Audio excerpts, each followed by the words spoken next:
Rules of exponential innovation that people forget.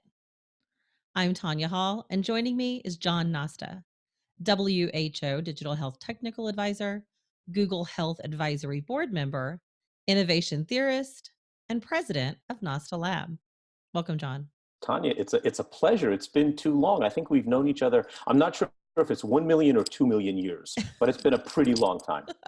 One of those two, I'm sure. And you're still doing a lot in the space of innovation and health, constantly putting out educational material and helping us push forward in this space. But I have a question. Mhm. You call yourself an innovation theorist. What does an innovation theorist do? Well, I think that the big mistake most innovators are doing today, particularly in the health tech area, is they have the philosophy, build it and they will come.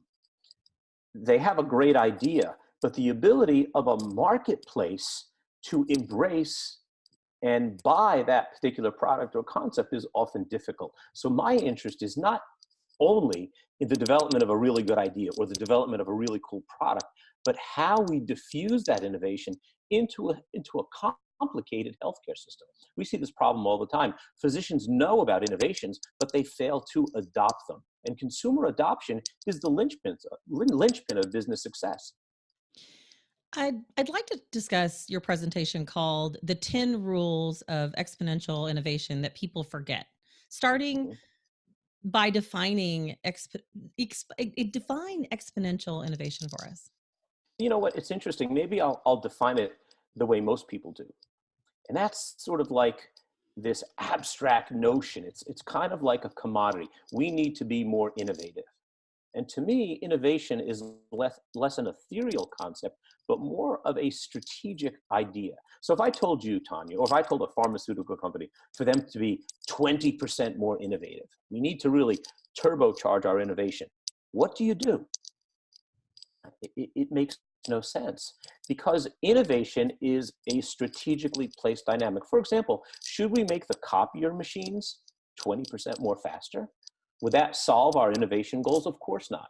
So the judicious application of key strategies and tactics allow innovation to gain a foothold in a corporate environment. So it's very, very important that we understand that it's not an abstract concept, but a real thing. For me, innovation is actually strategic.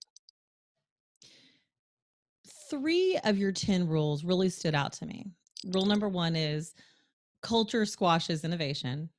Explain that and the steps that we can take uh, to make innovation a part of our culture. Tanya, have you ever had a telemedicine visit? Exactly. That's exactly the problem. That I'll go to companies, I'll speak all around the world, and I'll ask people in the audience. Again, these are people who perceive themselves to be innovationists, disruptors, people who are driving change. And I ask them, how many of those people have used a telemedicine visit, talk to the doctor over the computer? And usually it's about 5 or 10%. This is the fundamental reality to innovation. It's the people doing it. It's the rank and file who can embrace it or reject it.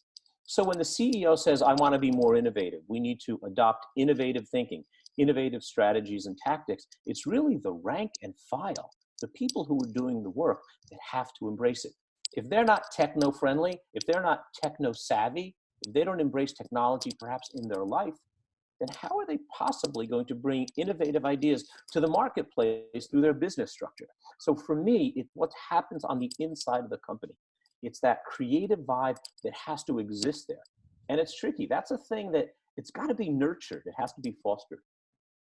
So, on that, explain IQ, EQ, and TQ. Sure. Well, we all want our kids and ourselves and our spouses and everything to be smart. That's IQ. That's a gimme.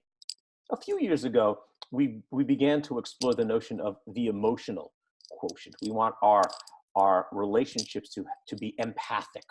It's no longer that cognitive wink, but it's that emotional handshake or hug. But what I'm seeing is there's another important quotient that has to be established, and that's TQ or technology quotient. Simply put, our ability to assimilate technology and use it in our lives is an arbiter of success. If you're a kid in school, you're using Google Docs. If you're a brand manager, You're using search engine optimization to drive your brand.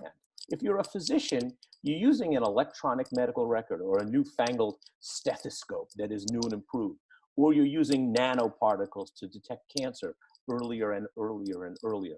So our ability to be successful certainly is cognitive, it's certainly emotional, but technology plays such a big and important part of our lives, we have to embrace it.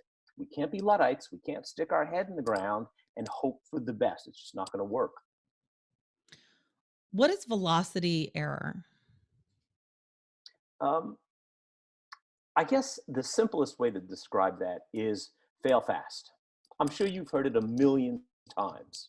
And if you look at some of the more complicated aspects of innovation, innovation is a bit of a curve. Sometimes it fails, sometimes it takes off. But the ability to fail fast may be too soon for an idea to gain traction. And that's tragic. For me, it's not about failing fast, it's about failing smart. And it's very, very different. John, thanks for coming back and shedding some light. You put your information all over the web. You've got a lot of different resources. In fact, John Nosta, WHO Digital Health Technical Advisor, Google Health Advisory Board Member, and President of Nosta Labs. If somebody wants to connect with you, maybe they want to find all of the media that you put out there and all the advice, how can they do that? LinkedIn is always very good. I always engage with robust conversations there. And Twitter, I'm a big fan, as you know, both you and I are fans of Twitter at JOHNNOSTA. So feel free to give me a shout out there, and I'm happy to engage. Sounds good. Thanks again for coming back, John. And if you guys want to find more of my interviews, you certainly can. You can go right here or go to tonyahall.net. Thanks for watching.